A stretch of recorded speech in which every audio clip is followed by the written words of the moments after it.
Iris Chang, a life so tragically taken too soon. Iris Shun-Ru Chang, born on the 28th of March 1968, was an American journalist, historian and political activist, best known for her best-selling 1997 account of the Nanjing Massacre, the Rape of Nanking. She is also remembered for her 2003 novel, The Chinese in America, A Narrative History. Iris Chang is also the subject of the 2007 biography Finding Iris Chang, as well as a 2007 documentary film titled Iris Chang, The Rape of Nanking, starring Olivia Cheng in the title role of Iris Chang. The independent 2007 documentary film Nanking was based on her work and dedicated to her memory.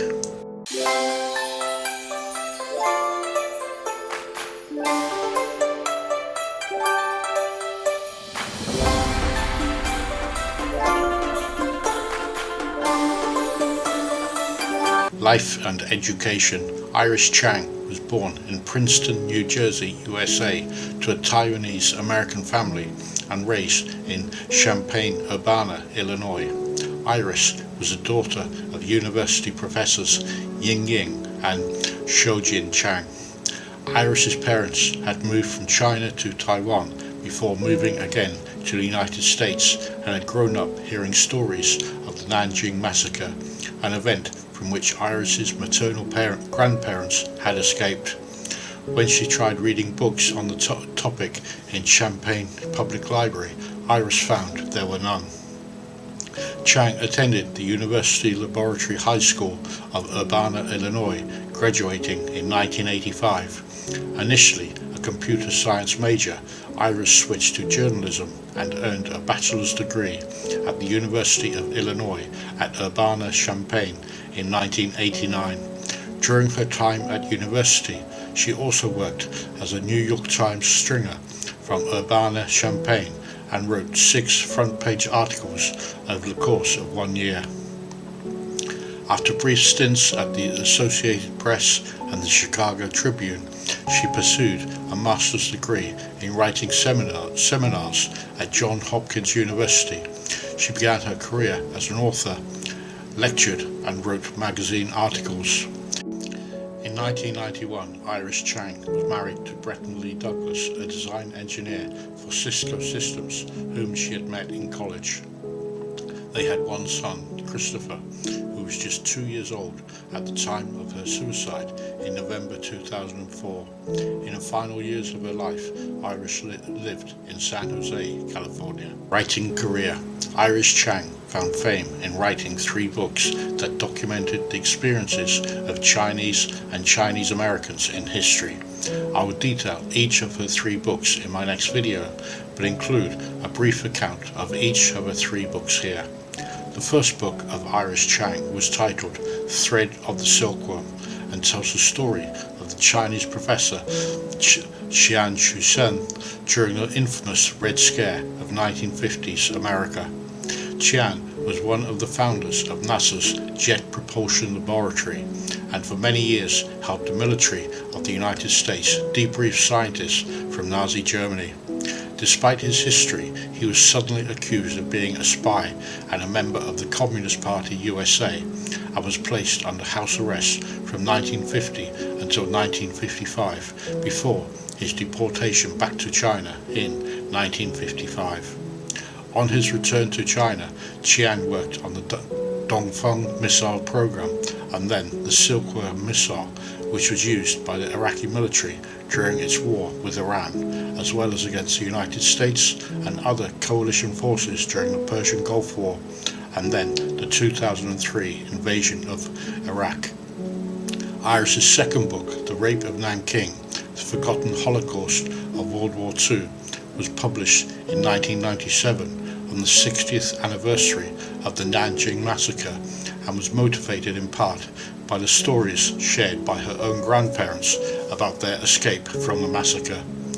The book documents the atrocities committed against the Chinese by the forces of the Japanese Imperial Army during the Second Sino-Japanese War and includes interviews with the victims. The book, The Rape of Nanking, remained on the New York Times bestseller list for 10 weeks. A documentary film, Nanking, based on the book, was released in 2007. After the book was published, Iris Chang campaigned to persuade the Japanese government to apologize for the conduct of its soldiers and to pay compensation, neither of which to date the Japanese government has done.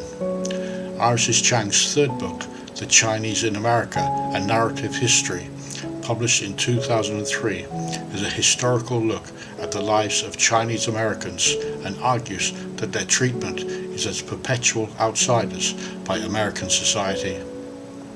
Consistent with the style of her earlier work, the book relies heavily on personal accounts, drawing its strong emotional content from their stories. She wrote, "The America of today would not be the same America without the achievements of its ethnic Chinese," and that scratch the surface of every American celebrity of Chinese heritage, and you'll find that no matter how stellar their achievements, no matter how great their contribution to US society, virtually all of them have had their identities questioned at one point or another. Public notability and legacy. There is no doubt success as an author made Iris Chang a public figure. The Rape of Nanking placed her in great demand as a speaker and as an interview subject, and more broadly as a spokesperson for a viewpoint that the Japanese government had not done enough to compensate victims for their invasion of China.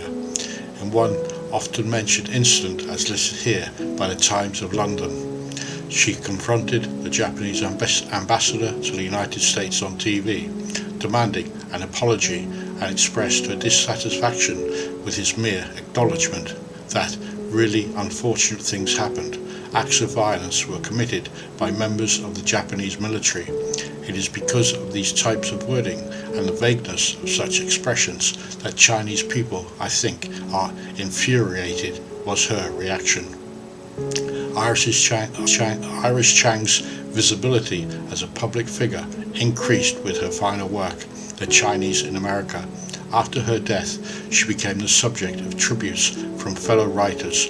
Mo Hader dedicated a novel to her. Reporter Richard Ronstadt eulogized her as Iris Chang lit a flame and passed it to others, and we should not allow that flame to be extinguished. In 2007, the documentary Nanking was dedicated to Chang, as well as the Chinese victims of Nanjing. The Man Who Ended History, a story in The Paper Menagerie by Ken Liu about uncovering the history of Unit 731, is dedicated to the memory of Iris Chang. R.F. Kuang's debut novel, The Poppy War, is dedicated to Iris Chang. In San Jose, California, Iris Chang Park, a municipal park, opened on the 9th of November 2019, the 15th anniversary of Iris Chang's death, and dedicated to her memory. Depression and death.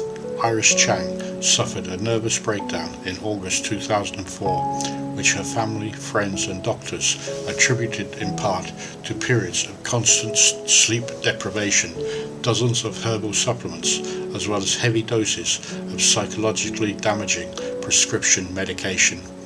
At the time, Iris was several months into the research for her new book, which would be her fourth, about the Bataan Death March, which took place in the Philippines during World War II. While en route to Harrodsburg, Kentucky, where she planned to gain access to a time capsule of audio recordings from servicemen, she suffered an extreme bout of depression, which left her unable to leave her hotel room in Louisville. A local veteran, Arthur Kelly, who was assisting with research, helped Iris check into Norton Psychiatric Hospital in Louisville, where Iris was diagnosed with reactive psychosis and placed on heavy medication for 3 days before being released into the care of her parents. After being released from the hospital, Iris continued to suffer from depression and suffered the side effects of several medications she was taking. Iris Chang was also reportedly deeply disturbed by much of the subject matter of her research. On the 9th of November 2004 at 9:15 a.m., Iris Chang was found dead in the driver's seat of a vehicle on a rural road south of Los Gatos, California. Iris Chang had taken the decision to take her own life. She had been on medication, including prescribed substances to help stabilize her mood. Iris Chang had, it was later discovered, left behind 3 suicide notes, each dated from the previous day, the 8th of November 2004. In one, headed Statement of Iris Chang, it stated, "I promise to get up, get out of the house every morning. I will stop by to visit my parents, then go for a long walk.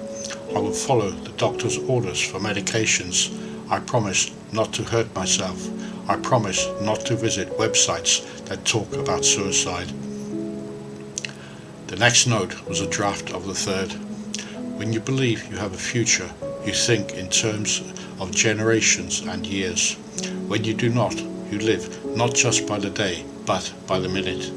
It is far better that you remember me as I was, in my heyday as a best-selling author, than the wild-eyed wreck who returned from Louisville. Each breath is becoming difficult for me to take. The anxiety can be compared to drowning in an open sea. I know my actions will transfer some of this pain to others. Indeed, those who love me the most, please forgive me. The third note included, "There are aspects of my experience in Louisville that I will never understand.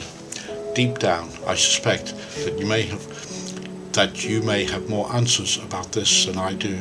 I can never shake my belief that I was being recruited and later persecuted by forces more powerful than I could have imagined. Whether it was the CIA or some other organization, I will never know.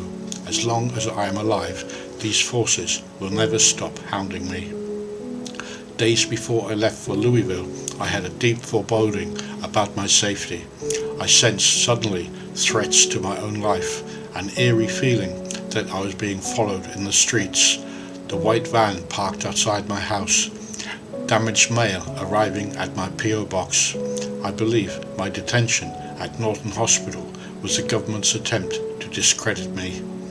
A report from the San Francisco Chronicle stated that news of her suicide had a strong impact on survivors of the Nanjing Massacre and the Chinese community in general. Memorials. A tribute to Iris Chang. The survivors held a service at the Nanjing Massacre Memorial Hall around the same time as her funeral, held at the Gate of Heaven Cemetery in Los Altos, California on the 12th of November 2004. The Memorial Hall, which collects documents, photos and human remains from the massacre, added both a wing and a bronze statue dedicated to Chang in 2005. In 2017, the Iris Chang Memorial Hall was built in Hui'an, China. That brings us to the end of this video, highlighting a person of Chinese heritage that, through her writing, has helped shape China today. If you've enjoyed watching and it's shown you a little detail of life and events here in China, then your subscribing to my channel would mean a lot to me. Thank you for watching. Make sure you click on the link to the next video, and until the next time, goodbye for now.